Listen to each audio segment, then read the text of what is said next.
Leopard 1 untuk menentukan tinggi fundus uteri dan apa yang ada di fundus. Caranya adalah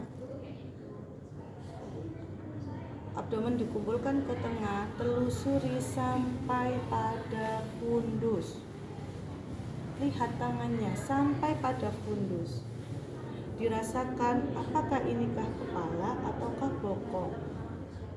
Kalau kepala keras, bulat, melenting. Kalau dia bokong tidak begitu bulat, lunak, tidak melenting. Sudah. Setelah itu kita mengukur TFU. Tangan kita nggak boleh lepas dari fundus, ya. Dari fundus melewati umbilikus sampai dengan simfisis, ya. Oke. Untuk melihat taksiran berat janin. Kemarin soal 1B. Oke. Sekarang level 2. Level 2 untuk menentukan mana ekstremitas dan mana punggung. Salah satu tangan yang menahan, satunya meraba. Untuk memastikan satunya menahan, satunya meraba. Ciri-ciri punggung adalah datar, melebar, keras dan keras seperti papan. Kalau ekstremitas Kecil-kecil, ada kecil yang aktif bergerak, ya. Oke. Setelah itu level 3 untuk menentukan apa yang ada di bagian terendah janin dan apakah sudah masuk PAP atau belum. Caranya tangan kita berbentuk V, ya. Kita pegang di bagian terendah janin. Dirasakan apakah ini kepala atau bokong, kemudian kita goyangkan. Kalau digoyangkan masih bisa, maka belum masuk ke PAP. Level 3 untuk menentukan apakah sudah masuk ke PAP atau belum. Setelah itu level 4. Kalau hasil level 3 sudah masuk ke PAP, maka dilanjutkan level 4. Posisi kita menghadap ke kaki pasien. Dikumpulkan ke tengah, telusuri sampai pada bagian terendah janin. Kalau tangan kita bertemu namanya konvergensi. Ya. Tujuan dari level 4 adalah untuk menentukan seberapa jauh masuknya, bukan lagi masuk atau tidak, seberapa jauh masuknya. Ya. Nah, kalau konvergen artinya sebagian kecil yang masuk, bukan belum masuk. Kalau sejajar separuh yang masuk. Kalau divergen berarti sebagian besar yang masuk. Gitu ya. Oke, itu adalah level 1, 2, 3 dan 4. Nah, untuk menentukan DJJ kita melihat kepala ada di mana dan punggung ada di mana, ya. Karena kita untuk mengetahui di manakah puntung maksimumnya. Jika kepalanya di bawah, kemudian punggungnya di sebelah kanan, ya, maka kita cari di bagian umbilikus ke bawah sebelah kanan, ya. Nah, setelah itu kita pegang, ya. Nah, yang tidak menggunakan jam tangan, nadi radialis ibu dipegang. Kalau kita temukan 2 kali dari denyut nadi ibu, maka kita lepas, kita dengarkan, ya. 5 detik pertama hitung, 5 detik kedua abaikan, 5 detik ketiga hitung, 5 detik keempat abaikan, 5 detik keempat dihitung, 5 detik ketiga hitung, 4 abaikan, 5 hitung, dijumlahkan yang dihitung dikalikan 4. Itu namanya frekuensi. Gitu ya. Kemudian kita lakukan VT, ya. VT itu adalah prinsipnya steril. Ya, kita menggunakan handscoon,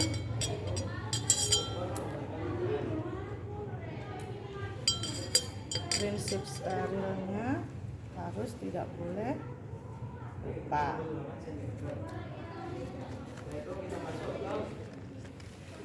Kita tidak perlu melakukan ini, ya.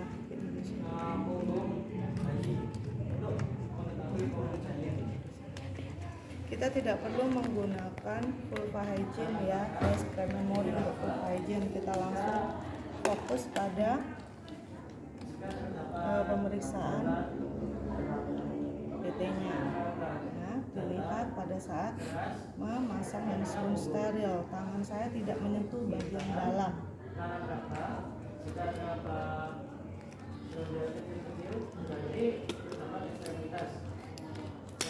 Nah, setelah full hygiene, kita masukkan jari tengah dulu, ya.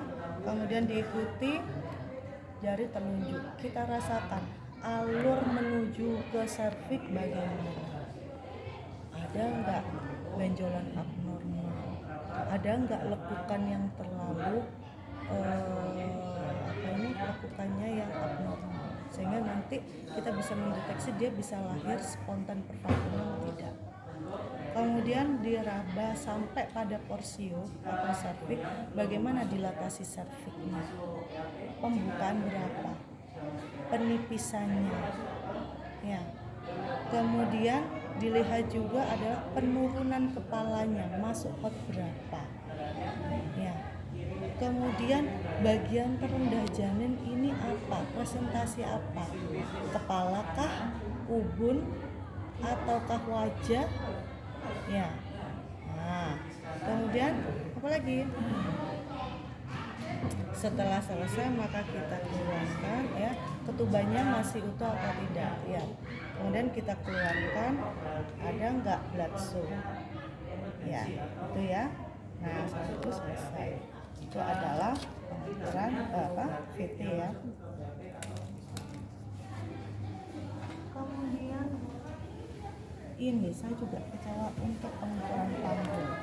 Pengukuran panggul itu ada 4, bukan panggul luar, panggul dalam. Panggul luar itu ada 4. Distansia cristarum. Distansia cristarum. Namanya saja distansia cristarum, berarti dari crista iliaca kanan dan kiri. 1. Distansia spinarum, dari kanan spina iliaca anterior superior kanan dan kiri. Conjugata externa, dari simfisis sampai dengan lumbal kelima.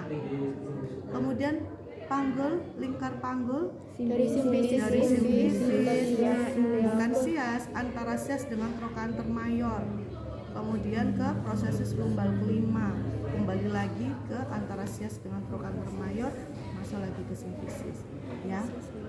Nah, jadi pemeriksaan termayor, kalau Anda kesulitan dalam memeriksa, maka kita yang duduk. Distansia spinarum adalah bagian tulang yang menonjol. Nah, ya, ini adalah distansia spinarum. Ini yang cristarum, ya. Nah, jadi spinarum itu pasti ukurannya lebih kecil. Ya. Jadi tangan kita seperti ini, kita pegang. Oh, ini adalah distansia siasnya. Nah, kita seperti ini. Ini ya, ukuran normalnya ada 1. Nah, kemudian distansia cristarum. Nah, di sini. Jadi tangan kita begini. Jangan tangan kita memegang di sini. Gimana kita bisa tahu ini yang kita masukkan adalah kristal iliaca atau tidak? Ya. Kemudian conjugata externa. Hati-hati, simfisis ini sini. Sudah nggak ada tabu-tabuan, mau laki mau perempuan, mau itu temannya, kamu harus megangnya yang benar. Ya, jangan kamu pegang di sini. Simfisis ini di sini, tulang kemaluan memang. Ya, sampai prosesus lumbal kelima, lekukan. Orang hamil itu kan pasti dia ya, posisi tubuhnya tidak sama dengan kita. Nah, jadi ibu disuruh menekuk seperti ini, jari satunya di simfisis, satunya di prosesus lumbal kelima, ya, conjugata externa. Setelah itu pengukuran panggul. Tadi ngapain ukur panggul kok ke atas dulu? Nah, ya. Dari simfisis ke sias. Nah, antara sias dengan trochanter maya itu di mana? Di mana? Letaknya di bawah sedikit sias, tidak pas sias. Ya. Setelah itu ke sasus lumbang kelima. Ya. Kemudian kembali lagi ke sias ke bagian bawah, kemudian sampai dengan sisi. Itu adalah sudah jelas. Sulit. Enggak, kamu yang nggak mau belajar. Oke, stop.